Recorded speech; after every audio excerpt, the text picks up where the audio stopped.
very disturbing evidence. I would use that term numerous times to describe what you just shared with committee. You use terms such as speaking out, you were stymied, you were prevented from doing so, you were muzzled by senior management, political appointees, you were intimidated.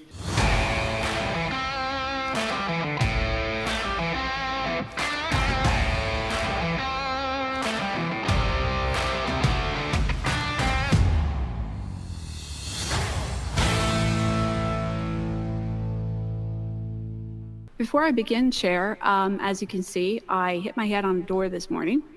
I'm here to tell the truth, but I'm very concerned that if I tell the truth here, I'm going to lose my job. Good afternoon. I thank the committee for inviting me here as a guest to speak.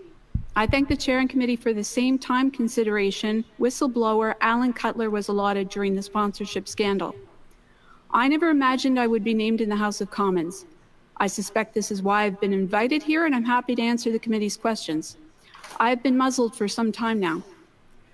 I've been a public servant for nearly 20 years and currently serve as a supply team leader at Public Works in the Real Property Contracting Directorate. In December 2018, I was assigned to CBSA IT services to assist with the procurement backlog, providing administrative support and learning the TBIP's IT professional services commodity. From December 2018 to July 2023, I have had no access to the CBSA, PSPC, or any other Government of Canada procurement systems. When I seconded to CBSA, PSPC automatically cancelled my contracting authority. CBSA knew I had no procurement authority. CBSA did not permit me access to the CBSA procurement system or contract documentation. Each department grants PGs the right to sign contracts on behalf of Canada, and this permission is revoked when they leave for another position. Without this permission, access to procurement systems and documentation is denied. No one from CBSA, PSPC, TBIPs, clients, or security has publicly clarified my lack of procurement authority, leading to public criticism and humiliation. My inability to speak out has been stymied by CBSA and PSPC security investigations. I resumed procurement contracting duties in July 2023 at PSPC. I went over to CBSA as a PG5, and I'm still a PG5. I did not receive a promotion. On April 17, 2024, Mr. Firth mentioned my name in the House of Commons. My great-grandfather was one of the men who cleared the land to build the Parliament of Canada. I did not meet with Mr. Firth in person and communicated virtually due to the pandemic. My role was administrative, coordinating information for various stakeholders. I do not recall discussing IT requirements with Mr. Firth. From 2020 to 2022, the issues of GC strategies, very poor documentation, errors with submissions, and slow responses to resolution for the errors have been raised with TBIP's PSPC managers and the contractor by me and other CBSA staff. I did not provide advice on RFPs or technical requirements. Only CBSA IT experts could do that. If Mr. Firth sent me any information, I would have forwarded it to the CBSA IT experts.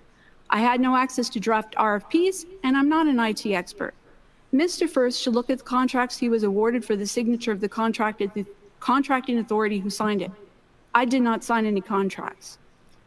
On December 7, 2023, I received an email from Michelle Lafleur, CBSA Security, to interview as an ArriveCan investigation witness.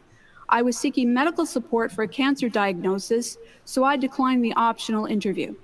On December 13th and 14th, my Director General insisted on meeting me and told me in an MS Teams meeting to give false testimony against my former bosses for CBSA's security interview. Oh, snap. Wow. That's a bomb. So I guess what we heard was right, that she's here to clear her name. She's here to throw down. I was told to lie by my Director General.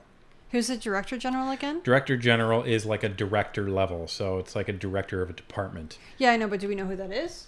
I think she was saying my Director General. I think she was saying at CBSA.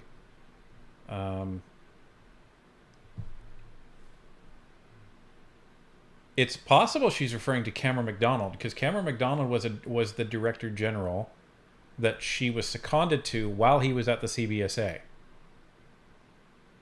So if that's true, that confirms what we have been reading about Cameron McDonald this whole time. If that is the person she's referring Well, to. and if that's true, then it confirms that he's not some poor innocent whistleblower. Correct. The way we've been saying the whole time. Correct. We caught a lot of flack for that.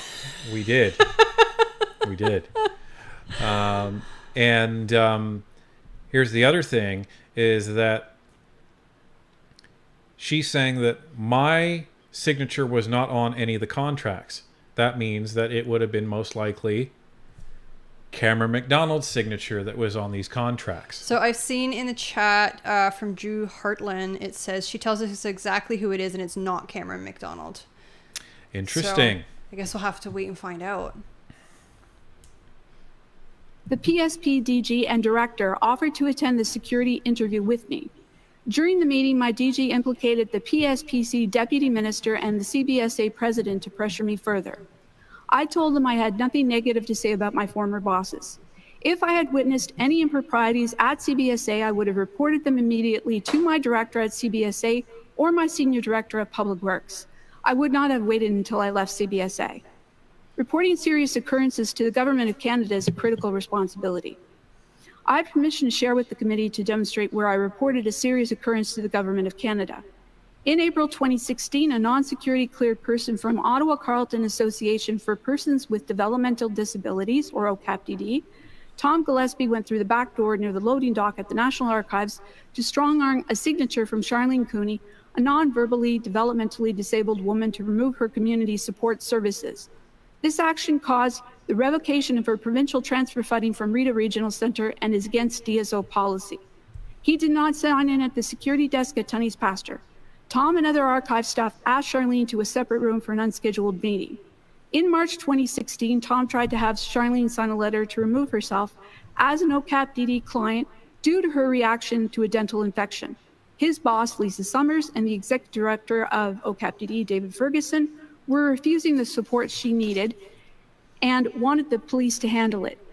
Charlene taped the meeting in March 2016. The previous year, Lisa Summers sent a male employee to Charlene's emergency medical appointment without permission when she was already there with her long-term worker known to the doctor. Dr. Levitin did not know Mike, but let him in. This resulted in Charlene losing her primary doctor. On April 6, 2016, Charlene fled towards the OC Transpo Transitway. The Ottawa Police told Charlene not to return to the National Archives program, confirming OCAPDD is not allowed to harass and intimidate people. I reported this incident to the security office at ESDC on July 25, 2016. The federal government has not responded to this day. When MCSS Ottawa received the report about the OCAPDD supervisor harassment of Charlene at the National Archives, OCAPDD and the Ontario Ministry of Community and Social Services revoked Charlene's Rita Regional funding, established with the Community Transfer Committee led by the late Dr. Bruce McCreary. Charlene received the attached funding for her care. When reported to David Remington, the acting ADM of MCSS and MCSS Ottawa, the ministry moved to protect OCAPDD, an agency that uses multiple law firms with your tax dollars to ensure that the top legal firms in Ottawa cannot be used to advocate for clients, while the former provincial government cut legal aid for clients who are mistreated in this way from care centers, agencies, and other not-for-profits. Okay, I know what she's trying to do. The problem is I don't think it's going to be having the impact that she hopes it has. Yeah, it just seems like she's talking about random stuff.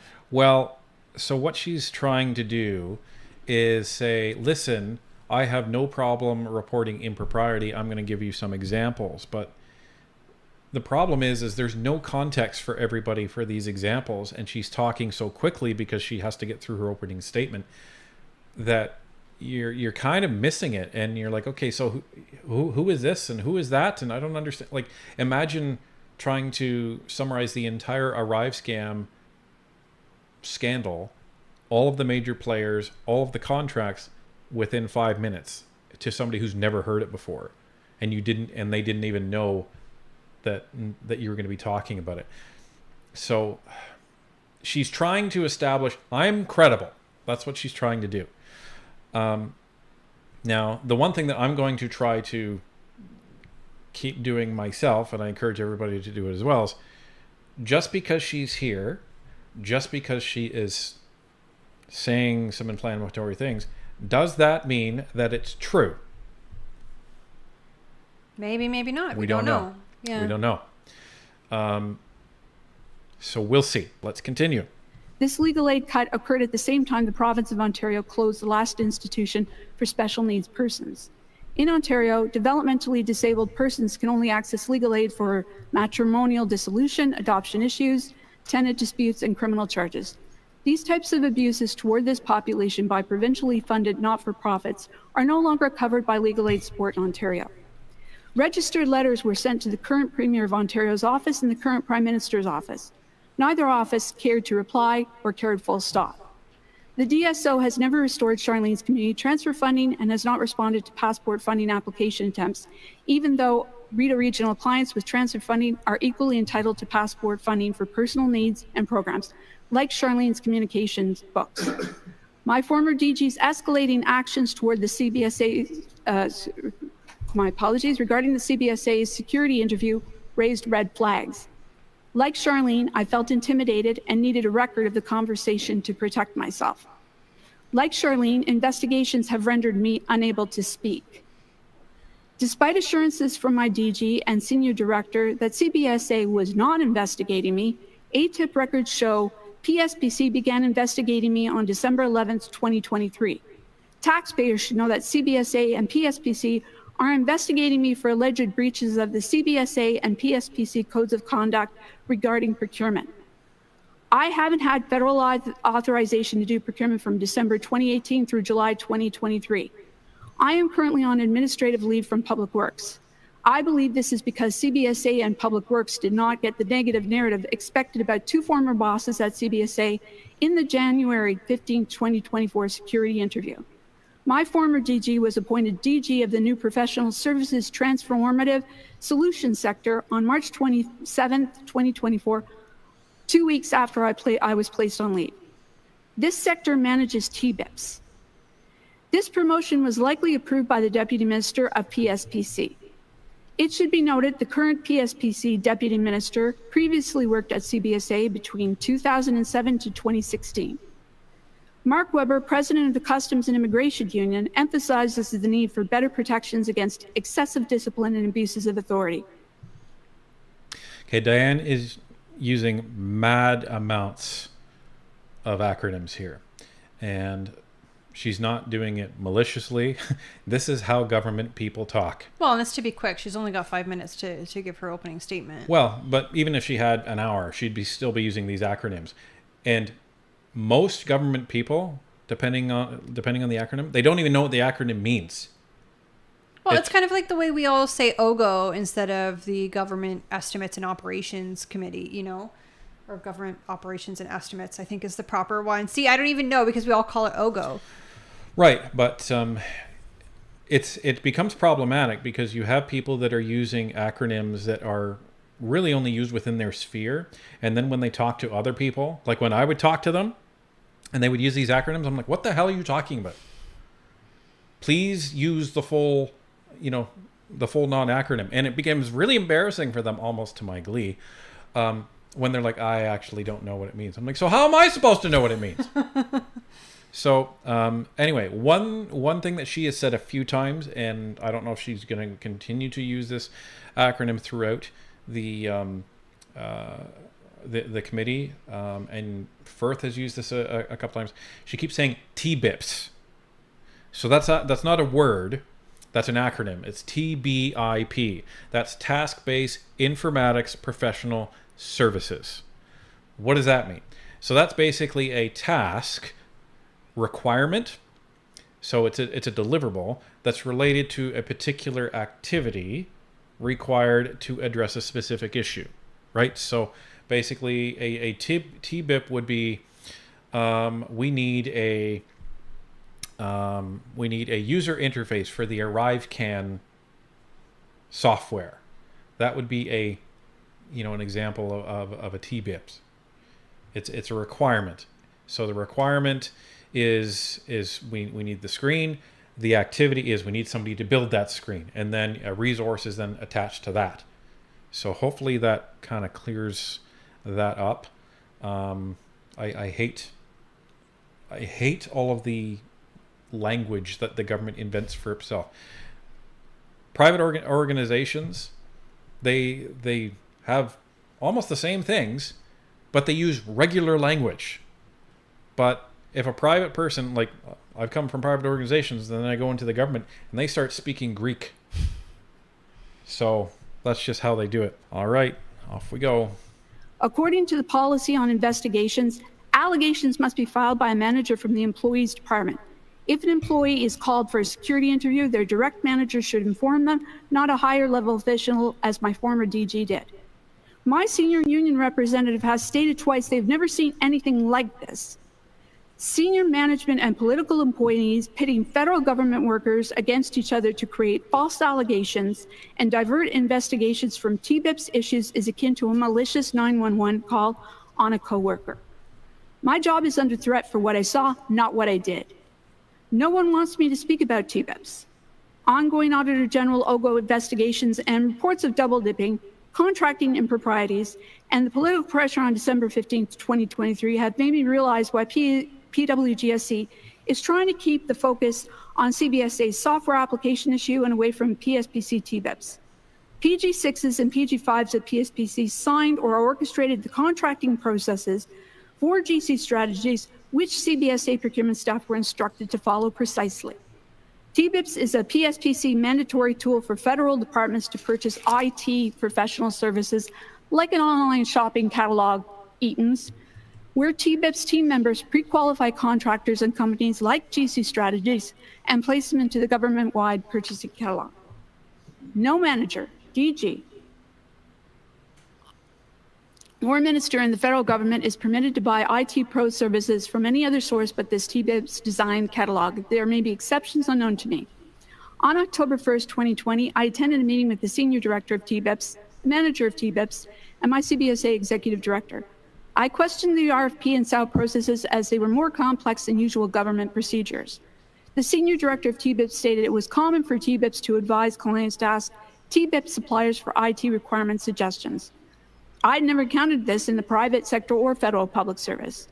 Asking for policy or legal teams about the senior director's instructions would have been seen as insubordination. The PG6 of TBIPS trained me on the formatting of documents. She was the primary manager responsible for overseeing and approving these documents. Although I am not part of the CBSA IT department, I acted as a liaison, facilitating the flow of IT requests between CBSA IT, CBSA procurement, and PSPC TBIPS according to TBIPS instructions.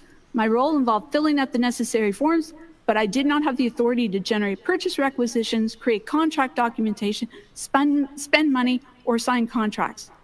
Taxpayers should know I was unaware TBIPS buying unit was housed where the TBIPS catalog is produced. I found this out in February 2024 through a Google search by several IT consultants. I believe the ArriveCan app investigation has uncovered a more damning issue outside of ArriveCan. It's called TBIPS at PSPC.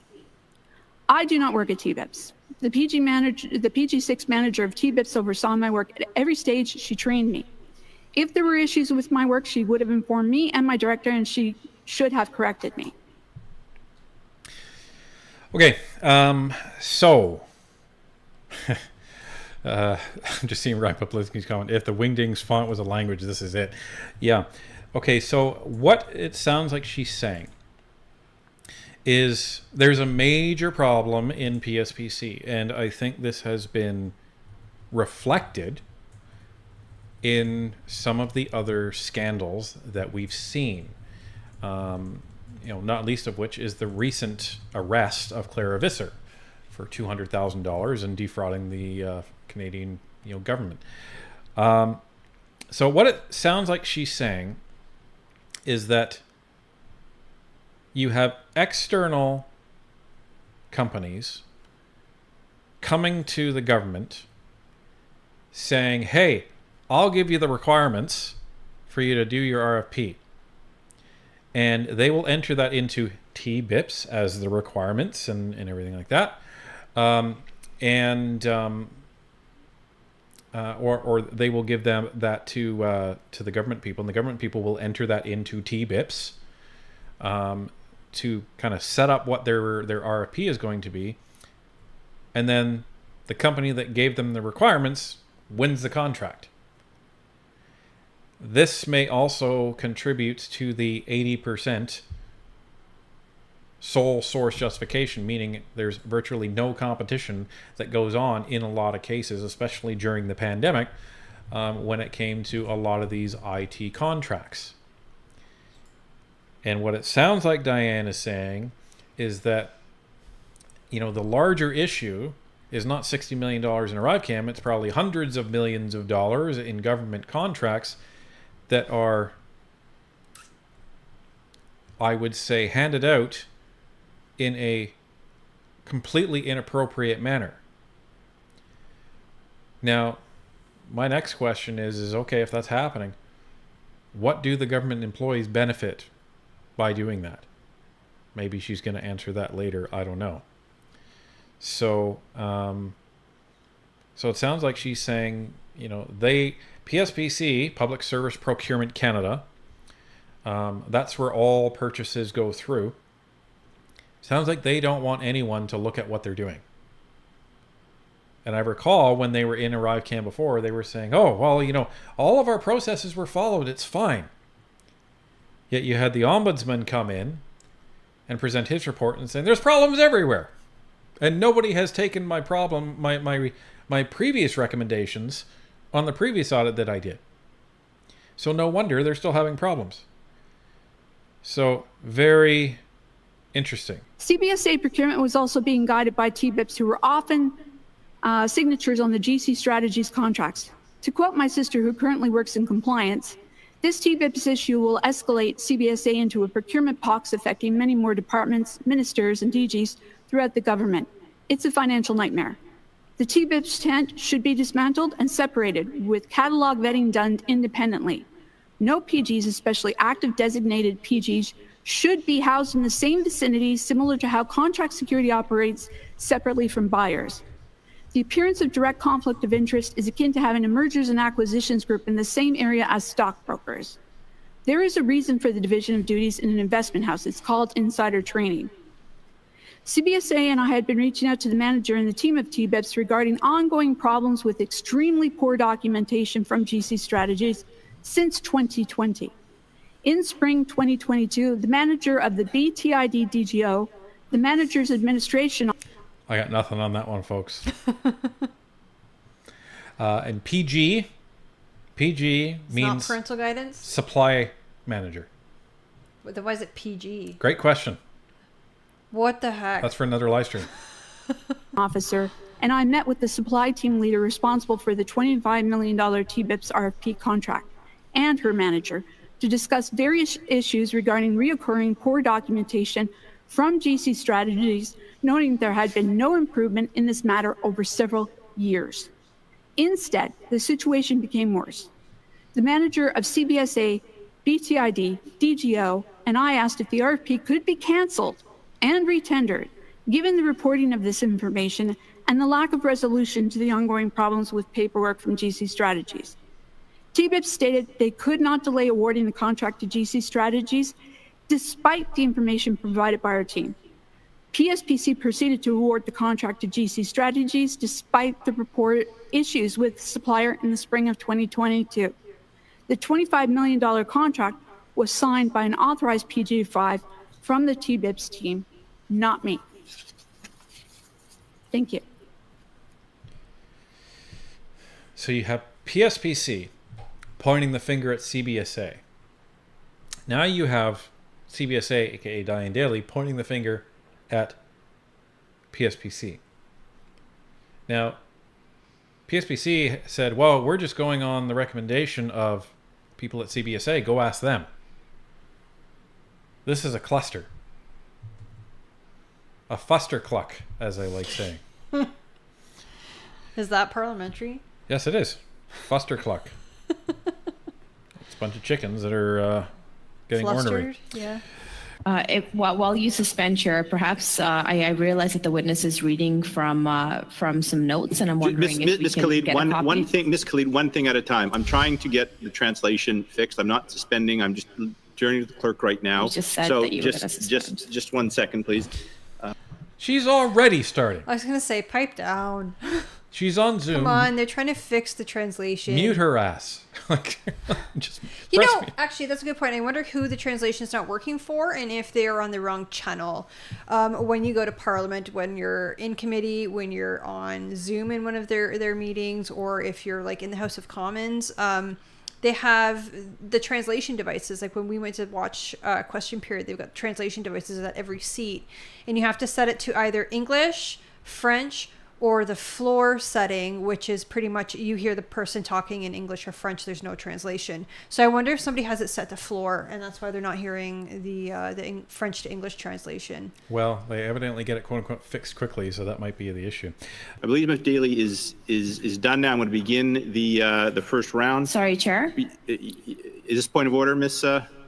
Yes, Kelly? Chair, it is a point of order. Yes. If that's okay, Chair, I was just wondering, I know that Ms. Daly read off of notes, and I'm wondering if we can perhaps have copies distributed to the committee, as is the regular practice for every witness that comes before us to provide us their notes beforehand. Thank you. As far as I know, Ms. Daly did not provide notes. If they had been provided, they would have been, as is customary, translated and sent out by the clerk. So while she might have been reading her notes, they were not provided to the committee beforehand.